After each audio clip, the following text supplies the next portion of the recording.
A reading from the Holy Gospel according to Luke.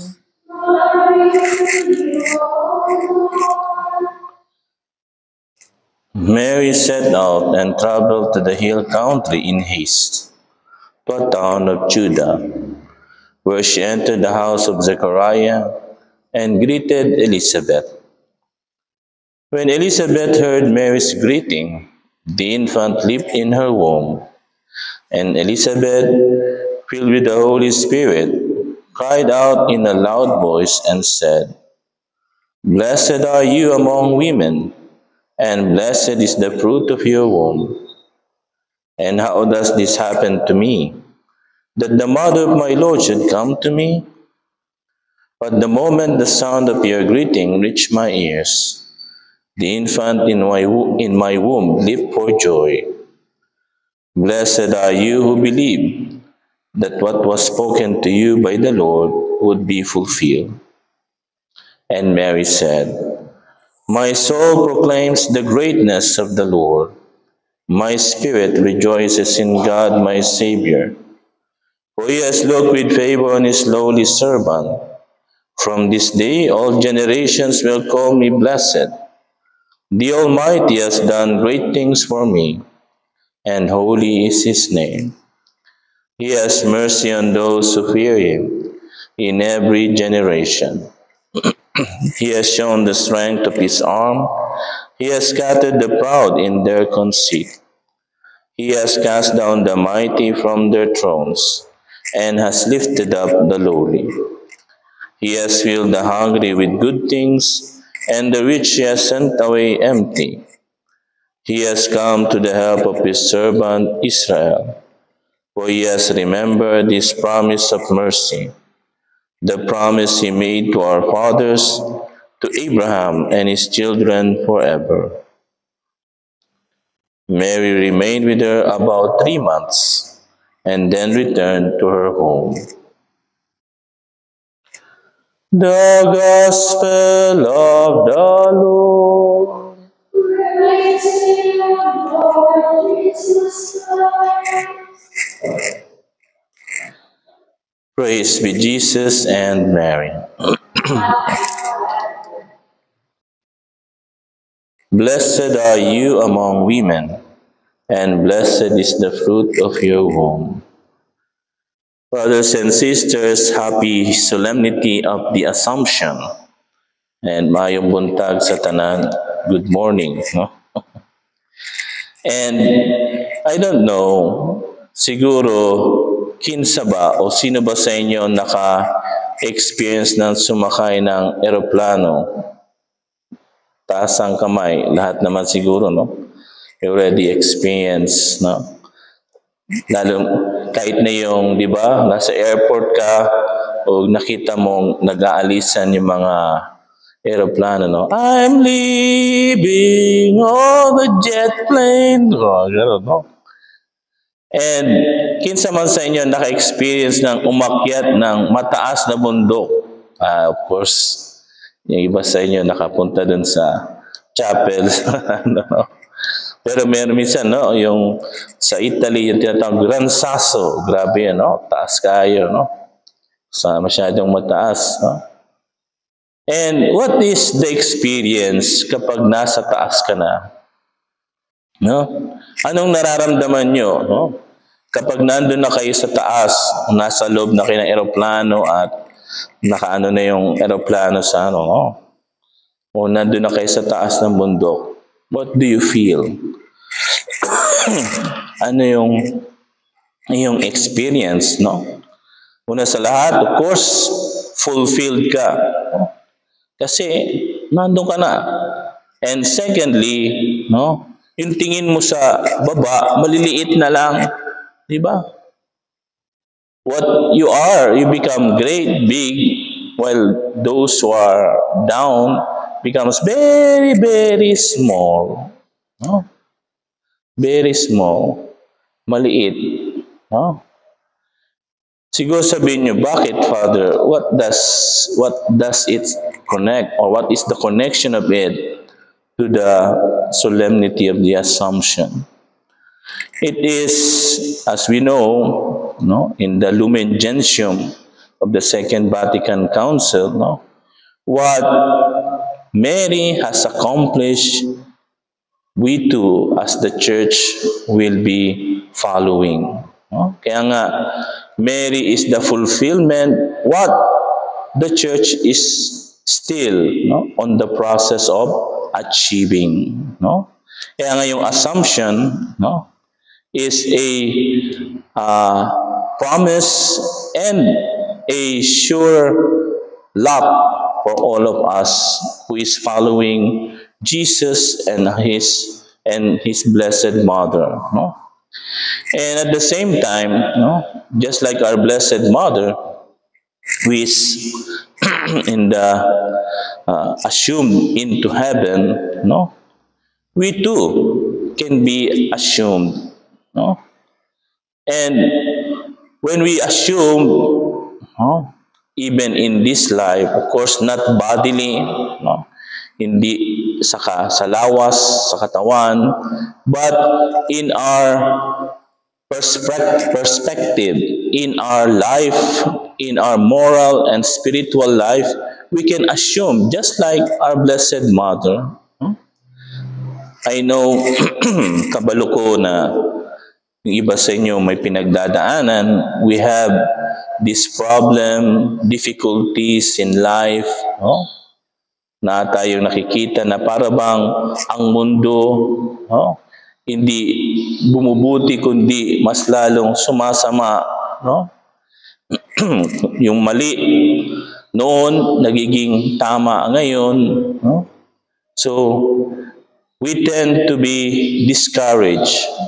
But if we have this assumption of our Blessed Mother in our Christian life, no, we can be above, no, above all this problem. No? And secondly, those problems that we think are very, very big. No? But if we are assumed, just like Mary, it becomes gamay na lang gyud, no? Becomes little if we are able to assume like Mary. Sabihin siguro nung iba nagkakamot sa ulo, no? Paano yun, Father? No? How can we be like Mary? We have already two secrets that the Church and Jesus and Mary gave us. SP. Ano yung SP? Superman? No, hindi. Social paradise? Hindi. Ano yung SP? Para tayo ma-assume above like our Blessed Mother. S, of course, is the sacrament. No? We can never go above our problems, our difficulties, if we lack the sacrament. Ito, daghan, even Catholics forgot. No? They put in the second place the Holy Mass. No? Ay, may trabaho ako. Ba't pa ako magsisimba? Ay, may pasok ako. Bakit pa ako magmimisa? See? But if they know that the sacrament is what makes us strong enough and gives us wisdom to do well our daily responsibility and duties. No? Sa totoo lang, no? Kaya nga ginawang patron ni St. John Paul II, si St. Thomas More. No? That one of the model of the patron of politicians, no? Si St. Thomas More. Why? Because even if he's the Chancellor of England, no? Sabi nung kanyang mga servant, "Sir, why are you going to Mass? No? You had many things to do in the court of Henry VIII. Why do you still go to Mass?" What is the answer of St. Thomas More? Sabi ni St. Thomas More, My dear children, that's why I go to Mass. No? Because how can I confront all those duties without Christ, without the Blessed Sacrament, without Jesus? Yun ang kulang sa atin. No? We try to confront our daily lives without Jesus. No? Wala si Jesus. Father, nag-pray naman ako. Father, nag-grocery naman ako. Yes. But still remember the difference between sacraments and sacramentals. Kabalo kayo ang pagkakaiba ng sacraments sa sacramentals. Anong mas mataas? Sacraments o sacramental, be? Sacraments, di ba? Kasi ang sacraments, ex opere operato, di ba? Tama ba ang Latin ko, sis? Ha? Operatatis, no? Ex opere operatis, no? Ibig sabihin, it gives grace independent of the person's disposition. No? Maka-receive ka ng communion, you receive the communion, you receive the grace. No? Kahit isa ka ang makasalanan. No? Of course, not in mortal sin. No? Kaya nga, kapag ikaw may venial sin, don't be afraid to receive Holy Communion. No? Because it can help you. No? According to many doctors of the church, like Saint Alphonsus Maria de Ligori. No? The same thing, no? With the sacrament of penance. No? Sabihin ng iba, ay, ginagawa mo na lang. Ito, no? May naririnig ako mga taga-simbahan pa. Ginagawa mo ng laundry, yung yung confessional. Every week ka na lang nagko-confess. No? Sabi ko naman sa isip-isip ko, bakit brother, bakit sister, bakit father, nakikita mo ba yung puso na nag-confess? Si Padre Pio ka ba? No? Are you Padre Pio? To know the soul of that person? Kasi baka maging scrupulous siya. Di ba? Baka maging scrupulous. Anong mas scrupulous? Once a week o every day? No? Remember, no, we forgot. Yung iba kasi hindi nagbabasa ng Life of the Saint. Kayo ba nagbabasa kayo ng Life of the Saint? Hopefully. No? Remember, Saint Alphonsus de Ligori confesses before celebrating Mass. So, ilang beses siya mag-Mass. And not only that, even Saint Gerard Majella, who is a Redentorist, Passionist, no? Saint Gerard Majella, 3 times a day or 2 times a day, no? And his confessor, no, already told them, no, just make confession every day na lang, once a day, no? But I ask you, unsa mang sala, what sin this saint committed? Di ba? The problem is, as St. John Paul II said, we lose the sense of sin. Ayan, ito yung sakit. Mas magrabe pa sa COVID ngayon, no? The loss of sense of sin. No? Marami, mapakatoliko, hindi, no? Para sa kanila, hindi nakasalanan kasi ginagawa naman ng iba.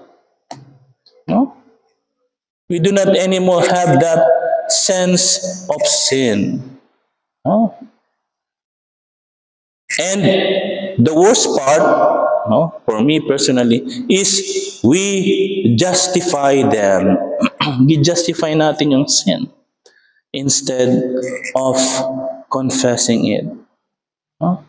That's why the sacrament of confession help us to still have that sense of sin. No? Kabalo kita na, sala yan. No? And I need the help and the grace of God to overcome it. At the same time, may nanonood na brother Christian, no?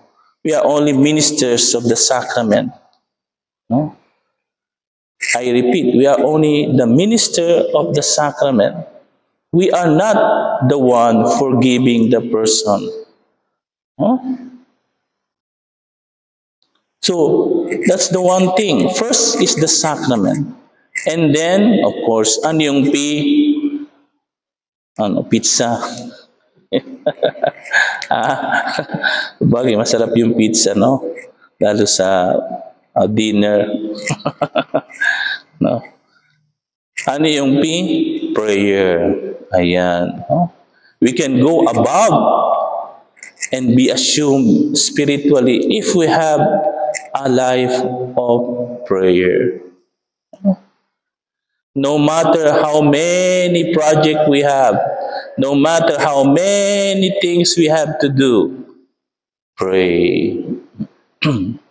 I remember, no, yung nag-retreat kami sa Florence, no, when our retreat master said, no, FFI priest, sabi niya, please, Brother Franciscan, sabi niya, no, remember, no, according to what our founder said, our first apostolate is our prayer life. Sabi niya, do not forget that our first apostolate is our prayer life. Huh? Paano yun? Kung ikaw ay bagsak sa prayer, pero daghan ka mang misa, daghan ka mang mga but you are bagsak sa prayer. What do you expect? Isa lang ma-expect mo. The devil will play with you. Yun lang yun.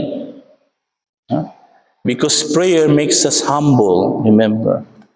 And prayer will help us to always supernaturalize what we are doing. So pag wala yun, matutuwa si Tani Boy, si Satanas. Oy, kita mo, dami mong nagawa. Dami mong project. Oy, natapos mo yun, mother. Kita mo, kung hindi sa'yo, sister, hindi mao yun. Galing mo talaga. Hindi ka naalisin dyan. Dapat dyan ka na. Kasi kita mo. Kaya pag dumating yung obedience, mother, sister, fra, punta ka sa mission. Ayok nga! Kailangan ako dito. Daghan ko mga project dire. Daghan ako mga dito. Ako yata ang papalit kay Saint Maximilian. Ako yata ang papalit kay Saint Clare. Okay, Saint Francis. No. Naalala ko sabi ng komisary namin, isa sa mga sinabi ng aming komisary when he went here in the Philippines and even in Italy, sabi niya, nobody is indispensable. Sabi niya, wala ni friar, ni sister, ni pare ang indispensable.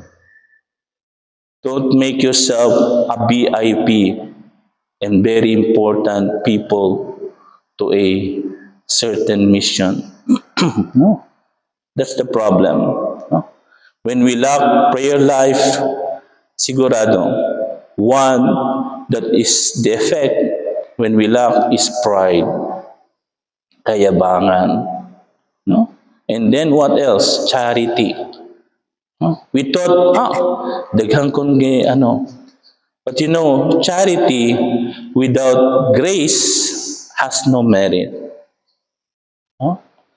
Sige lang, magbigay ka ng pera dyan, kahit sa pulubi. But if you are not in the state of grace, walang merit yan.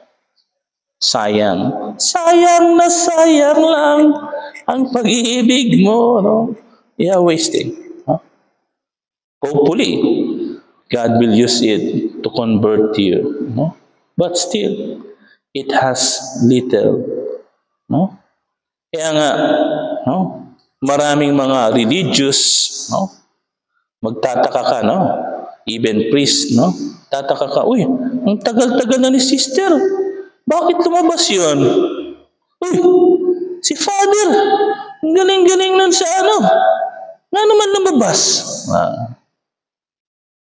No? Alam nyo, hindi sa pag-ano, no offense, no? But based on my own observation, of course, you can agree or not, but based on my own observation, the majority of friars, sisters, and priests who went out, no, isang factor, ang common denominator sa kanila, what is?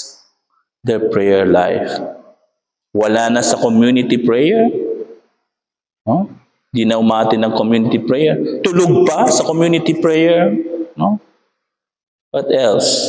No? Wala na yung sa sacraments kasi madami kong trabaho. No? See? They forgot that they are not social worker. They forgot that they are religious. No? Mag-ingat tayo dyan. I'm not saying only within priests and religious, but even lay, even the third order, even the meme. No? It's very, very subtle. No? Napaka galing na tukso ng demonyo is that you are very busy. And what is the meaning of busy? Kung naalala nyo, acronym, B-U-S-Y. What is the meaning of busy? Next time, ilagay mo mother to. Busy. Being under Satan's yoke. Kaya mag-ingat kayo. No? Ay, busy na ako. Wala na ako ano sa... Total, may tindahan naman ni Lord yan. Ay, di ba?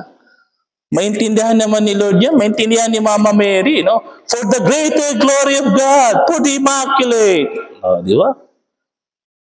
So, understood naman na yun. No? Hindi ko na kailangan mag-pray. Total, naan naman yung community na nagpipray para sa akin. Yes, the community pray.